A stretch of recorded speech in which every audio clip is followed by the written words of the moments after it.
How does a man change the world with a pen?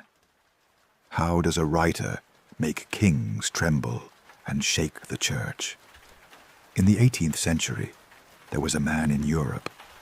He wrote books, staged plays, and fought against oppression. In his time, they called him the Old Man of Ferney. But he went down in history as the voice of the Enlightenment. Tonight, from Paris to London, from Berlin to Geneva, we will discover the story of Voltaire, one of the architects of modern thought. Before we begin the video, don't forget to subscribe to our channel. Share in the comments which city you're following us from. Now let's begin the journey of the philosopher who fought tyranny with his pen. François-Marie Arouet was born on a cold November day in 1694 in Paris. His father, François Arouet, was a notary and came from a bourgeois family. His mother, Marie Marguerite, was a gentlewoman, but she died when François was only 7 years old, and this early loss deeply wounded the young child. Yet he had a strong spirit and held tightly onto life. His family was not wealthy, but they lived comfortably. His father wanted his son to receive a good education, so he sent 10-year-old François to a Jesuit school. The Louis-le-Grand College was Paris's most prestigious school, where aristocratic children were educated. There he learned Latin, read ancient classics, and grasped the art of rhetoric. But at the same time, he had to endure the iron-like strict discipline of the Jesuits. Religious lessons were boring, rules were suffocating, there was no freedom. Young François was inwardly questioning, wondering, and sometimes silently rebelling. At school, some teachers began to show him special attention. Free-thinking teachers like Abbé de Châteauneuf gave young François different books and opened the doors to forbidden thoughts. They introduced him to Epicurus and taught him skepticism. Young François's mind slowly opened, and he began to see the world with completely different eyes. He learned to question dogmas and to be skeptical of authority. When he finished school, his father wanted him to become a lawyer, to have a respectable profession. But young François had completely different plans in his head. He wanted to write, to be a poet, to be famous. He was secretly writing poems and looking for ways to enter aristocratic salons. Paris's intellectual circles fascinated and attracted him. When he was 18 years old, he was sent to The Hague. He would work at the French embassy, thus taking his first step in his career. But something unexpected happened there. He met the young and beautiful Catherine Olympe Dunoyer and fell madly in love with her. The two met secretly, wrote passionate letters, and planned to run away together. But when the girl's family discovered this forbidden love, a great scandal erupted. Upon this, young François was immediately sent back to Paris. His first great love thus ended bitterly. When he returned to Paris, he continued writing with even greater passion. He was writing poems, penning plays, and occasionally creating satires that could be considered dangerous. In 1715, King Louis XIV died, and his 5-year-old grandson succeeded him. The country was now ruled by the regent, Philippe d'Orléans. In 1716, young François took a bold but risky step. He wrote satirical poems that criticized the regent and the moral decay around the court with a mocking tone. These poems quickly began to circulate secretly from hand to hand and eventually reached the court. The regent went mad with anger. Young François was arrested and sent to the Bastille, Paris's terrible dungeon. The Bastille was not just a prison, it was practically a nightmare. With its dark cells, thick stone walls, and that suffocating silence that seeped into one's soul. It was like a place where time stood still. He stayed there for exactly 11 months. 11 long, endless months. For 11 months he was alone, without books, without freedom. But he didn't give up, didn't surrender. He wrote poems in his head, designed plays, made plans for the future. And it was in that dark cell that he made a decision that would change his life forever. He would no longer be François Arouet. He would choose a new name for himself, be reborn. Voltaire was born in that dark Bastille cell. When he emerged from the Bastille in 1717, he was no longer ordinary. The young poet who had been thrown into prison had become a symbol, a figure of rebellion. In 1718, his first play, Oedipe, was staged and achieved great success far beyond expectations. Voltaire was no longer just a writer, he was a shining star. He was invited to aristocratic salons. His poems were read with admiration. His name was on everyone's lips. However, before long, he got into trouble again. In 1726, he got into a verbal argument with the son of a noble family. The Chevalier de Rohan humiliated him, belittled him, despised him. Voltaire responded harshly, but this was a big mistake, because in 18th century France, answering back to a nobleman, standing up to him, was an unforgivable crime. A few days later, Rohan's hired men found Voltaire on the street and beat him mercilessly. While Voltaire lay on the ground covered in blood, he appealed for justice, but no one listened, no one cared, because he was just a writer, while Rohan was an untouchable aristocrat. Voltaire was seething with rage, but also helpless. He challenged Rohan to a duel, but this led to an even greater scandal. How could it be? How could an ordinary person challenge someone of noble blood? Voltaire was arrested again, and this time he was presented with a bitter choice. Either he would rot in prison or leave the country. Voltaire chose England without hesitation. This exile fundamentally changed his life. When he arrived in London in 1727, he encountered a completely different world. In England, there was freedom of the press, freedom of thought, freedom of discussion. John Locke's ideas were freely debated. Isaac Newton was revered like a god. Newspapers could criticize the government. Voltaire was shocked and amazed. In France, the church controlled everything. Censorship was everywhere. Fear hung in the air. But in England, people spoke freely, debated, thought. He stayed in England for about 3 years, and these 3 years expanded his intellectual horizon.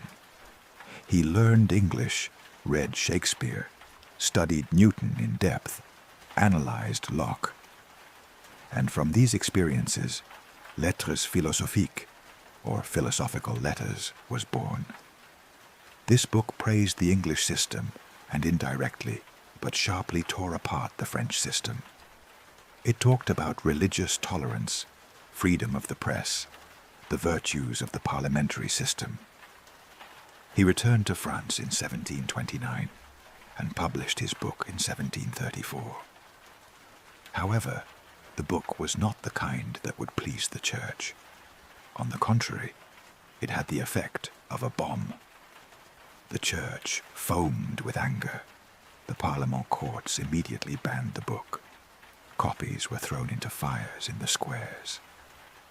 Voltaire was in danger again, had to flee again. But this time he needed a safe haven to take refuge in. Right at that moment, Émilie du Châtelet entered his life and changed everything.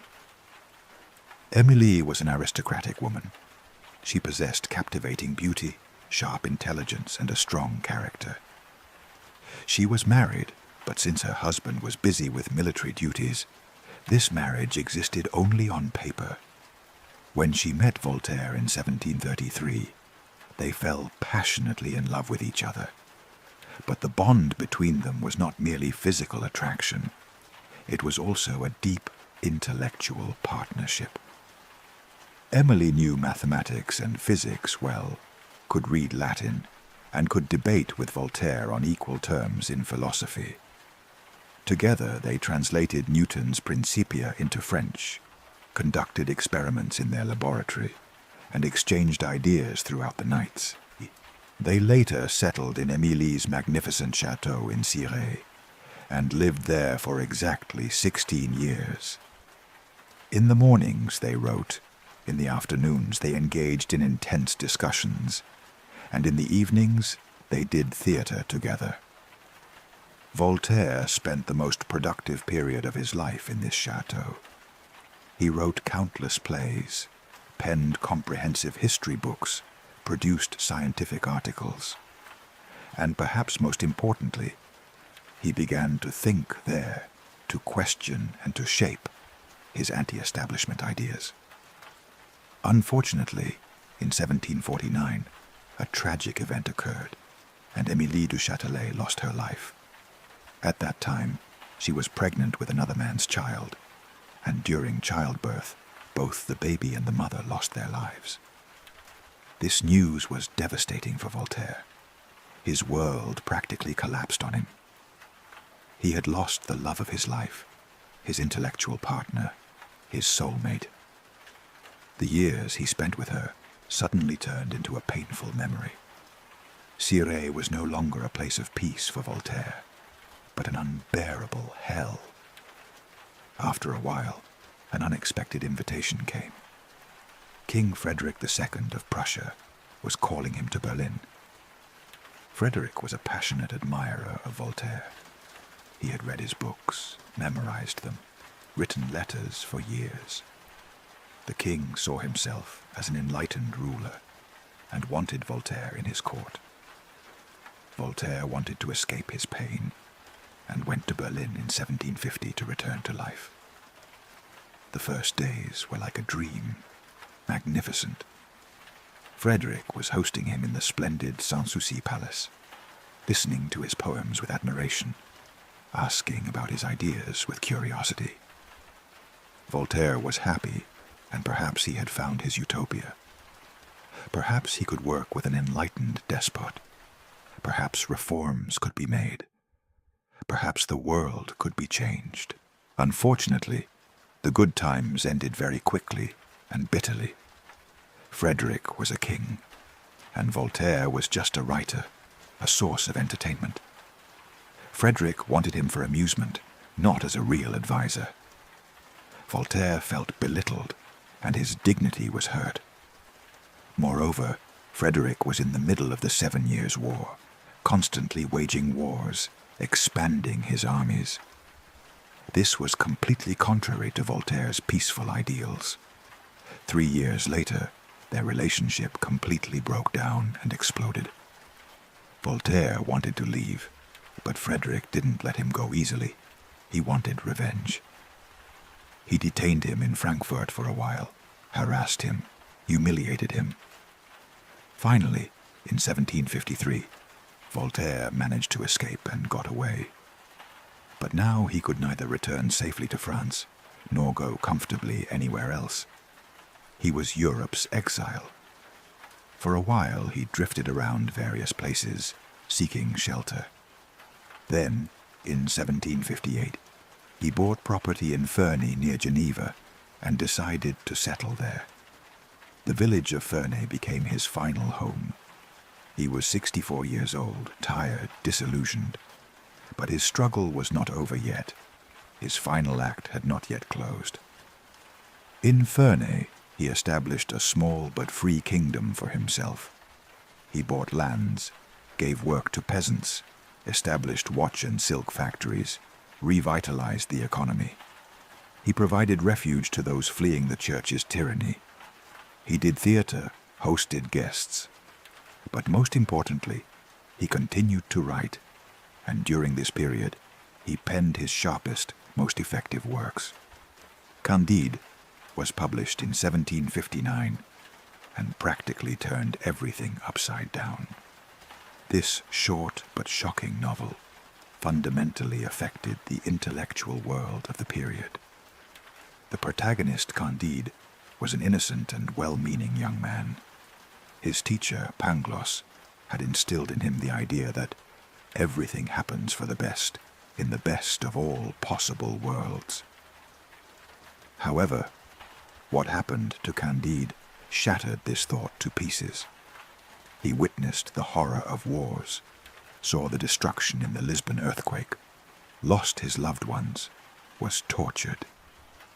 Through this story, Voltaire ruthlessly criticized Leibniz's philosophy of optimism, and with a single question, he was shaking the thinkers of the period.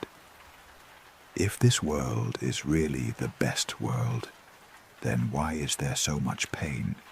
Why is there so much evil? The book was, of course, immediately banned, but still couldn't be stopped. It spread rapidly. It was secretly printed, distributed through illegal channels, passed from hand to hand. Voltaire constantly denied it and said, "I didn't write it." But no one believed him. Everyone knew this was Voltaire's voice. The letters coming from Ferney soon shook all of Europe. Voltaire was writing dozens of letters almost every day. He wrote to kings, philosophers, editors, and even people he had never met. In every line there was a spark of an idea, in every paragraph a challenge, and at the end of most letters he repeated the same call: crush the wretch. So who was this wretch? According to Voltaire, it was bigotry, it was dogmatism, it was the symbol of blind beliefs, church authority, and every kind of oppression that chained thought. Voltaire was not an enemy of religion. This was an important point. He was a deist, meaning he believed in a creator. But he was vehemently against organized religion, church power, religion interfering with politics and oppression. His famous saying was, "If God did not exist, it would be necessary to invent him." Because a foundation was needed for morality, an authority was needed for social order. However, the church was abusing God's name, using religion as a weapon to control people. This was exactly what Voltaire was waging war against. The most striking example of this struggle was the Jean Calas case. In 1762, Jean Calas, a Protestant merchant in Toulouse, was horribly executed, tortured to death on the wheel. The accusation, murdering his own son. According to the claim, his son Marc-Antoine wanted to convert to Catholicism, and the father prevented this, strangling his son to death. But the truth was completely different. The young son had committed suicide due to financial problems and depression, but the court had found an opportunity to punish a Protestant father. During this period, Protestants faced serious oppression in France. When Voltaire heard of this terrible injustice, he went mad with anger. He started investigating, met with the family's lawyers, wrote letters, launched a campaign, mobilized all of Europe. He fought tirelessly for 3 years, and finally he achieved the miracle. In 1765, the King's Council reopened the case. Jean Calas's name was cleared. His family was paid compensation. The system was shamed. This victory was not just for one family. It was a victory for religious tolerance, for justice, for human rights. He wrote Traité sur la tolérance in 1763, and this was perhaps his most important work. He ruthlessly criticized religious wars, cursed bigotry, condemned hate crimes. He defended tolerance as a virtue. People could believe differently, think differently, live differently. No one should kill anyone, should not oppress anyone because of their faith. Voltaire's political views were complex and sometimes contradictory. He didn't believe much in democracy because he thought the majority of the people were uneducated. He preferred monarchy, but not an ordinary monarchy. He wanted an enlightened monarchy. The king should be intelligent, should listen to philosophers, should support scientists, should think of the people's true welfare. This was called enlightened despotism, and it was a radical idea for that period. But at the same time, he passionately defended fundamental freedoms. There should be freedom of the press, freedom of thought, freedom of religion, the right to a fair trial. Torture should be immediately abolished. People should not be arbitrarily arrested. Courts should be just. These ideas were incredibly radical and dangerous for that period. In 1778, Paris called him back, and this was a final victory tour. He was 83 years old, very sick. But he wanted to see Paris one more time. He set out in February and was greeted with incredible enthusiasm in the streets of Paris. The people were applauding him. Artists were saluting him. Young people were worshipping him. He went to the French Academy, went to the theater, saw old friends. His last play, Irene, was staged, and his bust was carried onto the stage. The people applauded, standing for minutes, shouted. However, this great show of love, the intense program and excitement, exhausted all of old Voltaire's remaining strength. He was now very old, and his illness was getting worse every day. Finally, on the 30th of May, 1778, he lost his life. The church, since it regarded him as a heretic, categorically refused a proper Christian funeral ceremony. However, his nephew, Abbé Mignot, did not bow to this decision.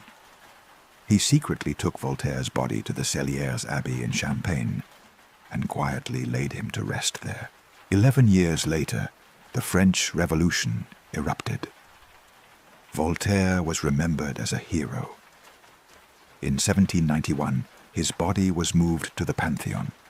It was written on it, "He prepared human reason, opened the way to freedom, defeated bigotry." He left hundreds of books, countless letters, plays, and poems. But his greatest legacy was his ideas: tolerance, freedom, rationalism, and the pursuit of justice.